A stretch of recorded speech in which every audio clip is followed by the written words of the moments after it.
Boonville, Missouri, September 13, 1861. My dear brother, we have just passed through another day of excitement in Boonville, and as you will no doubt hear many exaggerated accounts of the Second Battle of Boonville, I will try to give you a correct statement.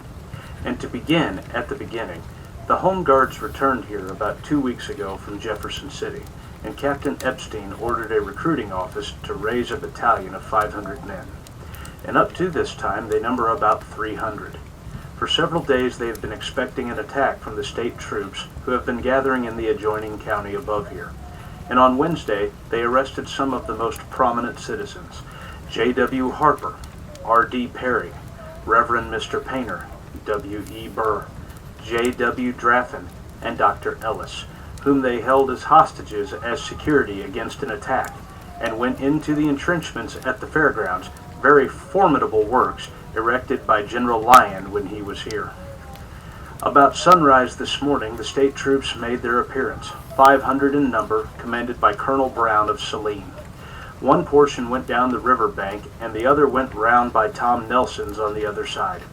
It was raining very hard at the time, and not more than one half of the state troops could get their guns off.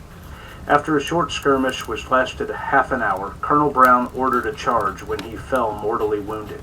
At the same time, Epstein sent out Mr. Burr with a white flag to say that if they did not stop firing, he would shoot the prisoners.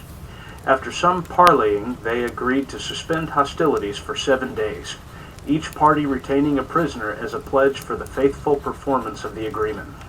I do not know what the result of this 7 days armistice will be, but it is thought by some that both parties will receive reinforcements and we will have a great battle here.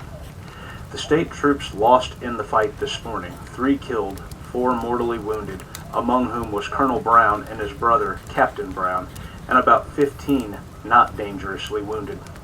The Home Guards had 2 mortally wounded and 5 slightly.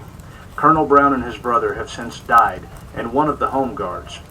I have just returned from the hospital and learned that Thomas Claybrook, whose father lives in Palmyra, is mortally wounded by a minie-ball through the breast. This letter from an unnamed source appeared in the Chicago Tribune on the 3rd of October, 1861, a little over 2 weeks after the Second Battle of Boonville. It is perhaps one of the closest first-hand accounts we have of a citizen writing about the events of that day.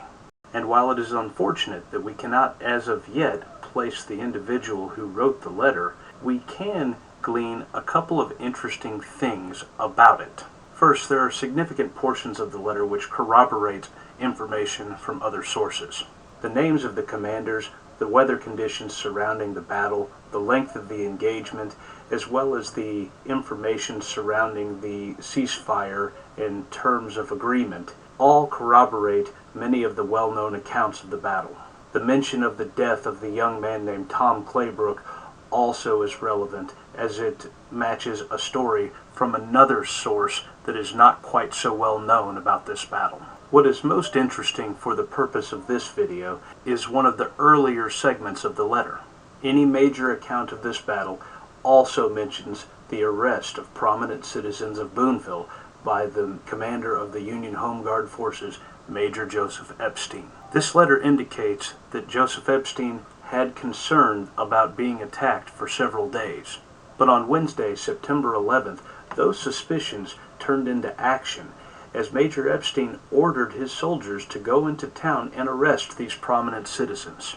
It is clear that Major Joseph Epstein received some sort of intelligence that tipped him off that perhaps an attack was really in the making. The purpose of this video is to investigate what exactly led to those arrests. Using evidence from narratives developed in the last 25 to 30 years and digging deeper on new source material, we will tell the story again for a new generation of Boonville citizens so they may learn a little bit more about their history.